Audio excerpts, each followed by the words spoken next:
Dora, it's time for dinner. If you think you know Dora, Delicioso! Can you say delicioso? She'll grow out of it. think again. Dora, this isn't the jungle.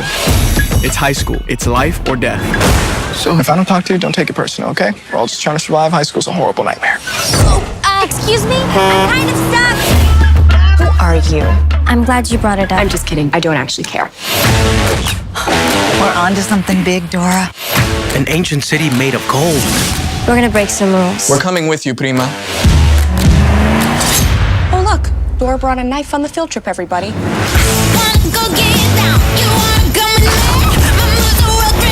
It's a jungle puzzle. Stop pulling levers! The jungle is perfectly safe. Not safe! Not safe!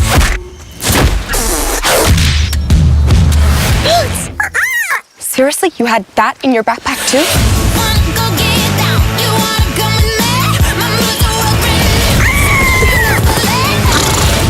Come on, Boots. Dora and the Lost City of Gold. Quicksand! Don't panic. Excuse me. I ate chili con carne. Rated PG. Hello, I'm Tracee Bond here with Irish Film Critic, and I am interviewing Eugenio Derbez, who's starring in Dora and the Lost City of Gold. Welcome to Dallas. Thank you very much. Thanks for having me here.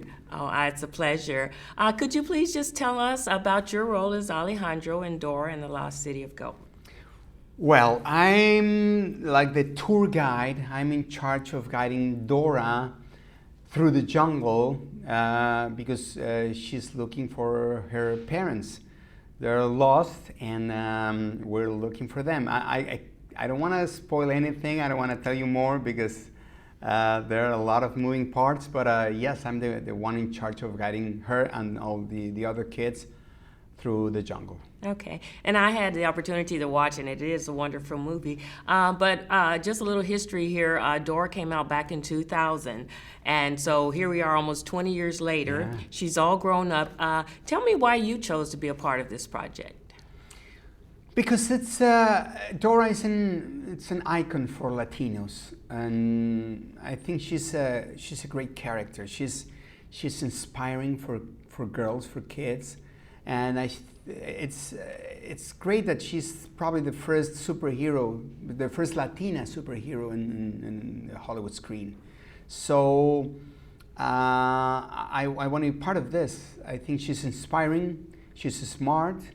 And she's brave, and it just happens that she's Latina. And I like to be part of these movies where we can change the point of view of Latinos in Hollywood.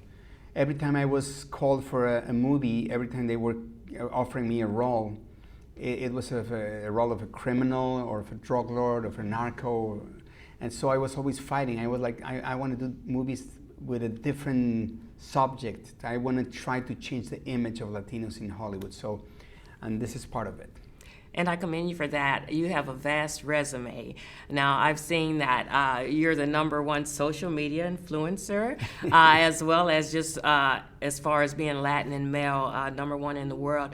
You have a degree in directing, degree in acting. So tell me, just with all those skills, and also you have a purpose there, just what keeps you going? What is the fire? I know you said about with her and being a supermodel, but it looks like you're have a great role as well. So just tell me how all the experience you have leads you to just each project that you choose to be a part of.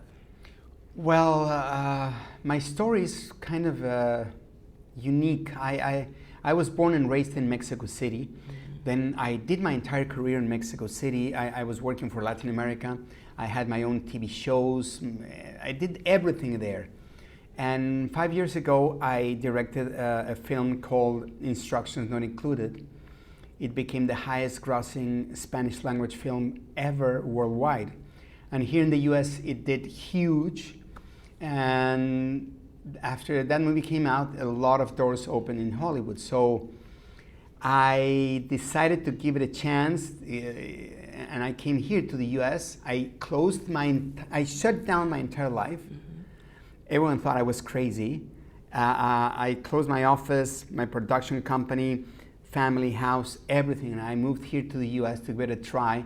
And everyone was like, are you crazy? You're more than 50. Yes. You're not a young kid anymore. You shouldn't do this. You have a career. You have everything here. You're going to lose everything for nothing. And I said, I feel that I need to do this. So, and I'm here. And things are going well, so I'm happy. Well, thank you. I certainly appreciate that you gave up that sacrifice. But also in this movie, just in particular, and wrapping things up, you're working with children, and you're, to me, you seem like you're a saint and a villain. So how did you prepare for that role, just specifically? Well, let me tell you first of all that physically it was probably the most demanding movie I've ever done. We were training every day to because we need to run up and down the hill, jump. I need to learn how to hold my breath for 2 minutes. We were training in a pool for more than a week to achieve that. It was physically so demanding, but that was the only way. And I always wanted to be in an action movie, so I was the most enthusiastic guy in the cast. I was always like there, like cheering for with the kids to get where they wanted us to be. So I'm really happy to be part of this amazing adventure called Dora and the Lost City of Gold. Well, thank you so much. It definitely worked out well, and I'm a fan, and I'm sure you've given the fans something to look forward to. So here he is again, Eugenio Derbez, and he's starring in Dora and the Lost City of Gold, and it opens August 9th. Thank you so much for your time. Thank you very much. Thanks for having me here. Thank you.